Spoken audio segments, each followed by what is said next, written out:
Hi guys. Miss Matthews in the house today. Today I'm just jumping on because I have to talk about something that I hate talking about because it's so ridiculous that I want to scream. Yes, I changed my hair. I just put a whole boatload of red in it. We'll see what happens next.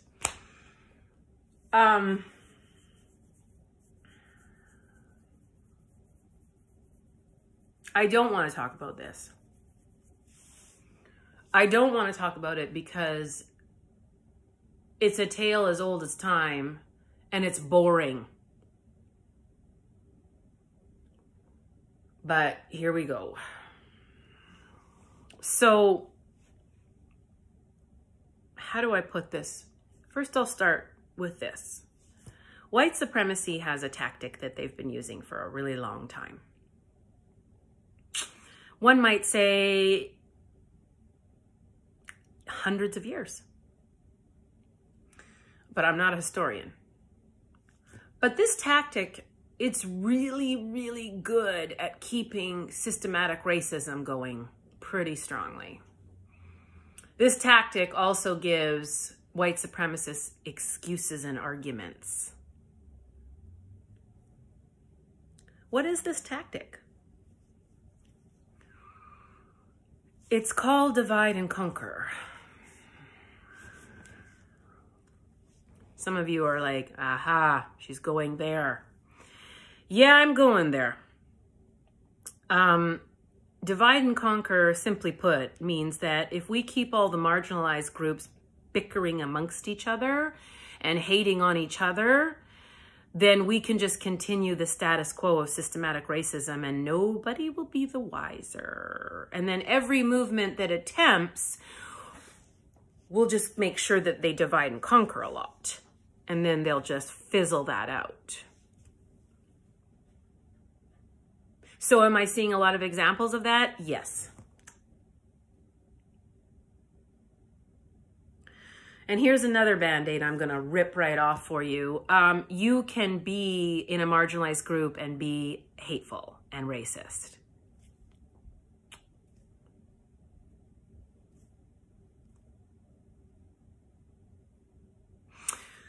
I'm going to give you a lovely example of what I just said. I was looking at a cute story of a little boy that did a Black Lives Matter parade in front of his house, the cutest thing you've ever seen. And he was just doing his little march with this sign. And the comments, which I've warned you not to read, yet here I go. I can't stop myself. But one of the comments was from a gentleman from a marginalized group, because I went to his page. I did a little sneaking around. And his comment was, no, Black lives don't matter until my people's lives matter. It's my people first before Black lives.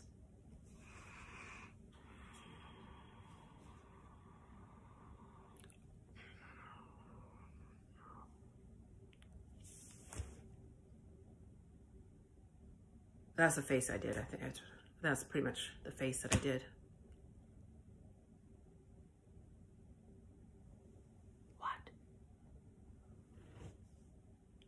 And that is an example of a racist person from a marginalized group.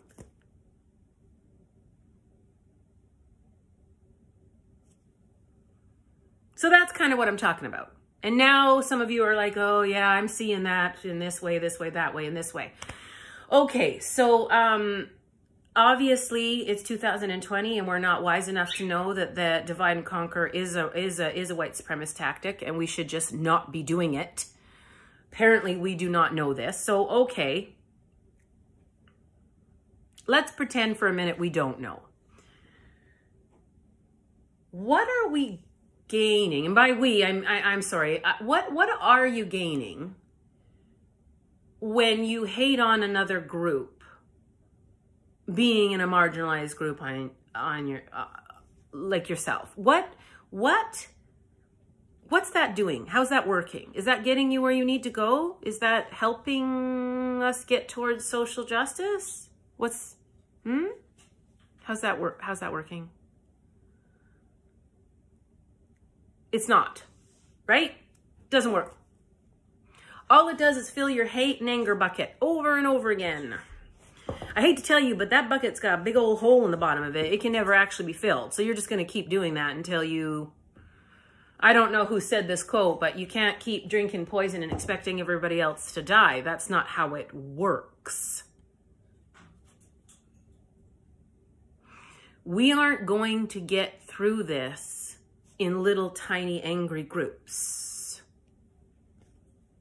This has to be all of us together on that train for revolution. Stop falling for tactics that have kept marginalized groups down for centuries. Stop doing that. If you can't help and you are not interested in going forward in social justice for all, then just have a seat. Pull up a chair, have a seat. Make it a comfortable one, because we're doing this for a long time. This is the amount of patience in between my fingers that I have for this garbage. This is it. Stop doing that. Stop that. Stop it. You take away from everything when you do that. Don't hate. That's what they're doing. That's what the supremacists are doing. We can't be doing the same thing. That's weird, right?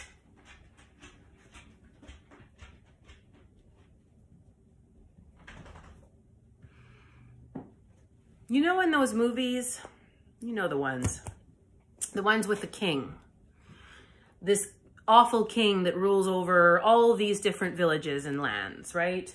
He's got a huge stone fence and a moat. Is that what they call those things? A moat with alligators, whatever. Okay. The point is, nobody is going to get anything fair unless they get through that gate. The king holds all the gold. The king holds all the food. The king holds all the water. All these little villages work their hands to the bones. Some of these villages have been burnt and had to rebuild themselves again from the king's armies. They get tortured. Every village is a different type of village, but it's all had awful things happen constantly by the same group of people that live with this king or work for him or what have you. You know those movies, right? Well, if those movies ended with, or those books ended with, and the village, one village just started hating on another village, and the other village started hating on the other village, and then everybody just hated each other and nothing ever got better. The end. I'd throw that thing across the room. That would be the most unsatisfying end to a story ever told.